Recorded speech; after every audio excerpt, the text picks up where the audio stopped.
الآب والابن والروح القدس الإله الواحد آمين.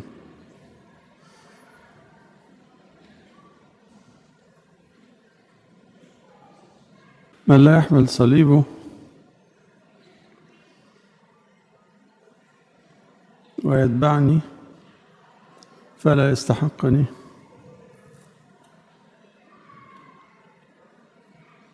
دي من الجهة السلبية. إذا ما كانش حد يشيل الصليب ما يستحقش يبقى تلميذ للمسيح. العكس، في اللي حملوا الصليب بفرح فاستحقوا انهم يبقوا تلاميذ المسيح بحق. عشان كده لما بنحتفل بالشهداء القديسين اللي حملوا صليب المسيح حتى الموت وأضاعوا نفسهم فوجدوها وماتوا للمسيح فازدادت حياتهم تألق ونور،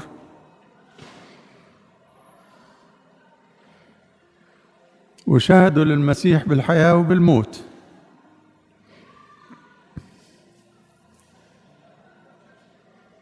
وصاروا أحباء للرب جدا،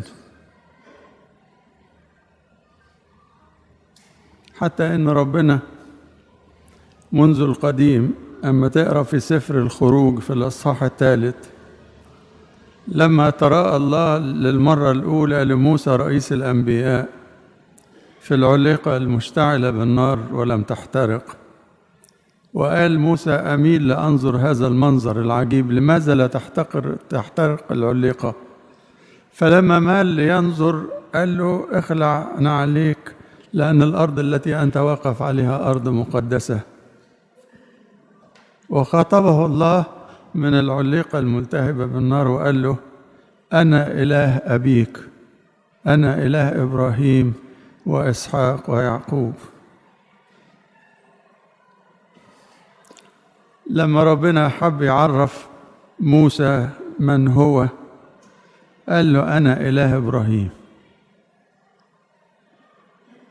أنا إله إبراهيم وإله إسحاق وإله يعقوب، أنا إله القديسين. احنا دلوقتي نقول يا إله ماري جرجس، دي عزيزة جدا حلوة على قلب مخلصنا. أيوة، هو اسمه إله إبراهيم وإله ماري جرجس وإله ماري مينا وإله القديسين. هو كده اللي أحبوه حتى الموت نسب نفسه إليهم. ربنا طيب قوي. أنا إله إبراهيم. عشان كده احنا بنتعلق بالقديسين قوي ونقول لربنا يا إله ماري جرجس، يا إله ماري جرجس اللي حبك ومات من أجلك وشهد ليك حتى الدم، أنت إله ماري جرجس.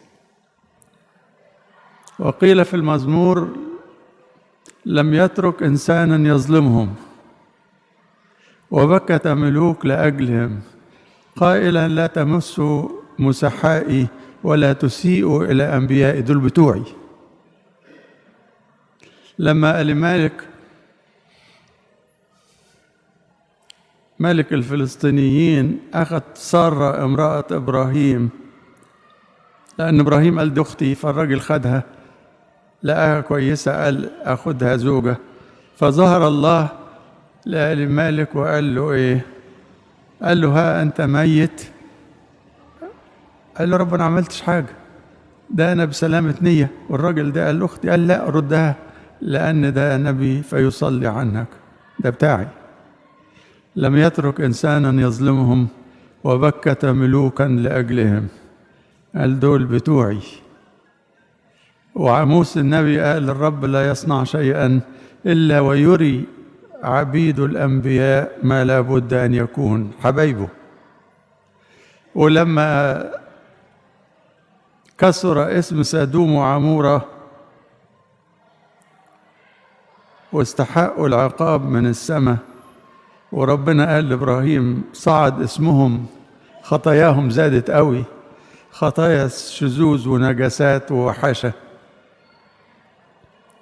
وإبراهيم وقف أمام الله. في سفر التكوين يقول إن ربنا قال: هل أخفي عن عبدي إبراهيم ما أنا صانع؟ هقدر أخبي على إبراهيم؟ ده حبيبي، ده دعي خليل الله، ما أقدرش أخبي عليه. فصرح الله لإبراهيم إنه نازل مهلك المدينة بسبب شرهم. وقف إبراهيم أبو الآباء يحاجج الله ويقول له: أديان الأرض كلها لا يصنع عدلا؟ أتهلك البار مع الأثيم؟ وربنا سمع كلام إبراهيم وقال له: لا. قال له: ما فيش في المدينة كلها 50 واحد حلو عشان ما تهلكش المدينة لأن فيهم 50 أبرار. قال: ما فهمش. قال له: طب ما عندكش، ما فيش في المدينة دي، في سدوم وعمورة كلها البلد الكبيرة قوي دي، ما فيهمش 40 بار ولا 30 ولا 20؟ قال له: دعني أتكلم هذه المرة أيضا، ما فيش 10 يخلصوا المدينة كلها من العقاب؟ قال له: ما فيش 10. فعشان كده تعرف قيمة القديسين في العالم، من جهة أنهم أحباء الله وهو ينسب نفسه إليهم، ومن جهة أنهم هم ملح الأرض اللي بدونهم تفسد الأرض. قال: ما فيش 10؟ قال: ما فيش. وتأكد تمام أن لو كان في 10 تنفار أتقياء أبرار في سدوم وعمورة ما كانتش هلكت المدينة. ربنا طيب، والقديسين ليهم قيمة غالية جدا عند ربنا، وبسببهم يحسن إلى العالم كله. قول لي: والعالم لغاية دلوقتي قاعد ليه؟ الشرور زادت قوي، النجاسات ضربت العالم كله، الزيغان والكذب والغش والحاجات الوحشة كتيرة قوي. ربنا ده ايه ده طويل البال؟ اقول لك: بسبب وجود قديسين على الارض ما زالوا عايشين، ربنا يحفظ الارض. واحد في العيلة كده تلاقيه لربنا، بسببه يحسن الله الى العيلة كلها. واحد في حتة في شغل تقي قديس، واحد في عمارة كبيرة فيها عدد تلاقيه حلو كده، ربنا بيحسن للناس بسبب وجود القديسين على الأرض. ليه؟ لأن دول حبايبه. بسببهم أيضا، بسبب وجود القديسين في حياتنا وفي كنيستنا، يقول معلمنا القديس بولس الرسول في العبرانيين: لنا سحابة من الشهود مقدار هذه حوالينا، زي السحابة كده محيطة بنا حوالينا، لنطرح كل ثقل والخطية المحيطة لنا بسهولة. قول: بجاهد ومش قادر، يعني بحاول أحس إن أنا عاجز. أقول لك: تمسك بالقديسين وحوط نفسك بيهم، واطلب معونتهم ومؤازرتهم وشفاعتهم، تنجح. سحابة من الشهود محيطة بنا، لنطرح كل ثقل والخطية المحيطة بنا بسهولة، وأن نحاضر بالصبر في الجهاد الموضوع أمامنا. مين يسند الواحد في جهاده؟ القديسين. قد سمعتم بصبر أيوب. طبعا، وعشان كده لما سمعت بالخبر ده وشفت المثل ده في الصبر والاحتمال وتقبل الضيقات من أجل الله والشكر عليها، وقال: الرب أعطى الرب أخذ، يكن اسم الرب مباركا. مش شفته؟ تستمد منين صبر في الحاجات الصغيرة اللي بتحوط بينا؟ أبص لأيوب أقول: إيه ده؟ أنا احتملت حاجة وأنا صبرت على حاجة. فالقديسين مؤازرين لنا لنطرح الخطية ونجاهد بصبر الجهاد الموضوع علينا وحمل الصليب بتاعنا. عملنا حاجة؟ أبص المرجرجس اللي اتعذب 7 سنين آلام كل يوم، ويتفنن الشيطان ازاي يألمه في جسده، وبعدين أقول: الله، أنا بتذمر على إيه الحكاية؟ أنا مش عاجبني حالي ليه؟ كل يوم شاكي وباكي ومتذمر وتعبان ومتضايق، وأنا دخلت في آلام. لما 7 سنوات متصلة يتألم بأنواع شتى كثيرة، وفي السجون وفي الضغطات. يقولوا الهمبازين ده عامل زي عصارة القصب، يحطوا فيه الواحد يدشدش عظمه. ايه ده؟ احنا بنتألم ولا ايه؟ لا، ايه اللي تسميه في الحاجات اللي احنا ساعات الواحد يتضايق منها قوي قوي قوي، لكن انا كاره الدنيا، انا تعبت قوي قوي من ايه؟ قد رأيتم صبر القديسين، وفي السماء قال الرائي هنا صبر القديسين. صبر كثير جدا جدا، واحتمال فوق الوصف. ليه؟ من أجل عظم محبتهم في الملك المسيح. قول لي أنت بتحب المسيح؟ أقول لك أنا ما أقدرش أقول غير كده. طب ما توريني.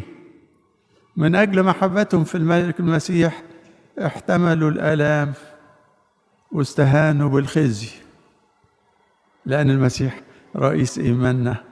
انظروا إليه، انظر إلى رئيس إيماننا ومكمله يسوع، الذي من أجل السرور الموضوع أمامه احتمل الخزي مستهينا بالعار.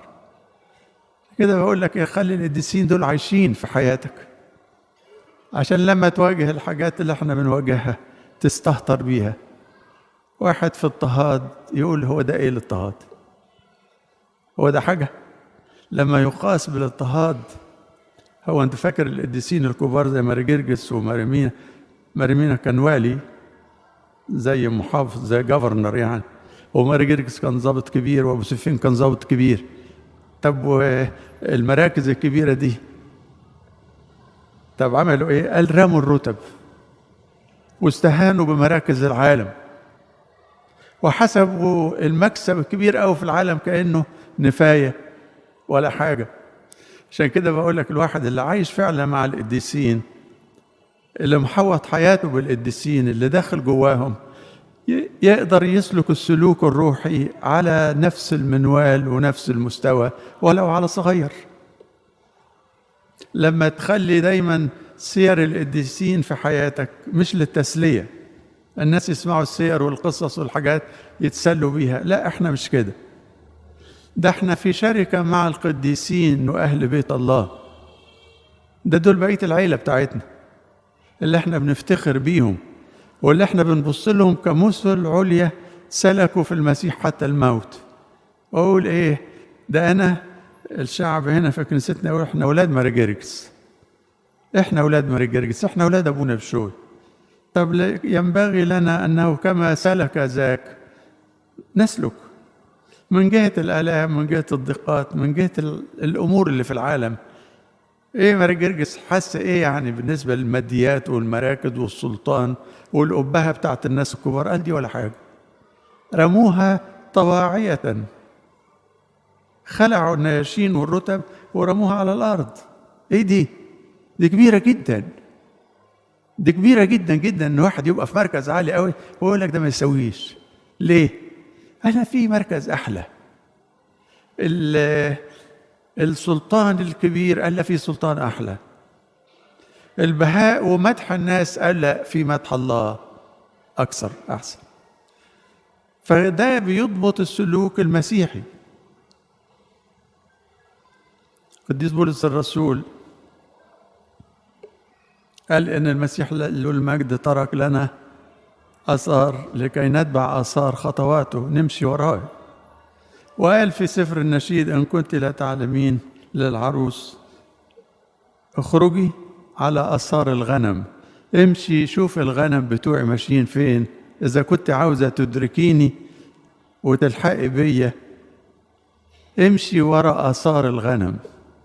إذا كنت نفسك توصل للملكوت في عمقه امشي على خطوات الشهداء القديسين والرسل الأطهار والقديسين في كل حتة. ولا مش عارف ازاي هي السكة ايه؟ السكة فين؟ بص شوف الآثار بتاعت رجلين القديسين اللي عاشوا فعلا وشهدوا للمسيح، اتبع خطواتهم توصل. ما أجمل الحياة في وسط القديسين. طبعا يا بخت الإنسان اللي له علاقات فعلا حقيقية. احنا نعرف ماري جرجس نعرف عن ماري جرجس، لكن تعرفوا شخصيا؟ أنا أعرف عن ماري مرقس وأعرف عن ماري مين وعارف قصصهم. هم مش قصص إن جت الحقيقة، هم نفوس حية عاشت في الجسد في زمان ما، وهي موجودة مقدسة في الكنيسة إلى هذا اليوم. يعني دي مش قصص، ده أشخاص. أنت شفت أبونا بشوي كان عايش هنا في الكنيسة، طب دلوقتي خلع الجسد. فمش فكرة، مش نظرية، مش كتاب، مش أقوال، مش عظات. أمال إيه؟ ده شخص. ترتبط بالقديسين الارتباط الشخصي، هم قريبين مننا جدا. لما خلعوا الجسد ما تغيرش عنهم حاجة. يعني اتعامل معاه ازاي؟ اتعامل معاه يعني بتعامل مع ابونا بشوي ازاي؟ كإنسان عاش في وسطنا، مش حاجة غريبة يعني. فممكن اتعامل معاه، وممكن اتصادق معاه، وممكن اتحابب معاه، وممكن اعيش معاه، والامثلة كتيرة جدا. والمسيح له المجد قال: من يقبل في الانجيل اللي انت لسه سامعه، من يقبل نبيا باسم نبي فاجر نبي ياخذ. داخل عندك واحد من جهة ماري جرجس، ابونا بتاع كنيسة ماري جرجس، خبط على بابك وانت قابلته، تبقى قابلت مين؟ قابلت ماري جرجس. يقول لك انا جاي من كنيسة ماري جرجس. طب واللي يقبل ماري جرجس قال: من يقبلكم يقبلني، ومن يقبلني يقبل الذي ارسلني. بهذه السهولة قال عشان كده بقول لك ايه، هل عشرة القديسين دي حاجة صعبة قوي؟ قال لا، دي حاجة، دي طبيعة الكنيسة، فيها أرواح مقدسة ممجدة في السماء، وفي أرواح قاعدين نعدكك دلوقتي، ولكنها كنيسة واحدة.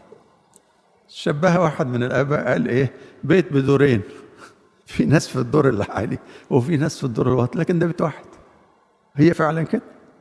يعني ممكن ترتبط بالقديسين جدا جدا، مش في بيت واحد، أهل بيت الله. مش هي أرواح مكملة وإحنا لسه ما كملناش، بس إحنا في جسد واحد. فارتبطوا بالقديسين، حبوهم وتشفعوا بيهم. وقول دايما كده لربنا بقلب البق الجامد: يا إله ماري جرجس، زي ما هو قال أنا إله إبراهيم حبيبي. فاحنا بنقول يا إله ماري جرجس، بنقولها جامد في التمجيد كده، ونثق إن إله ماري جرجس اللي قواه وكمل خلاصه وكمل إكليله وشهادته يكملنا إلى النفس الأخير. لربنا المجد دائما أبديا.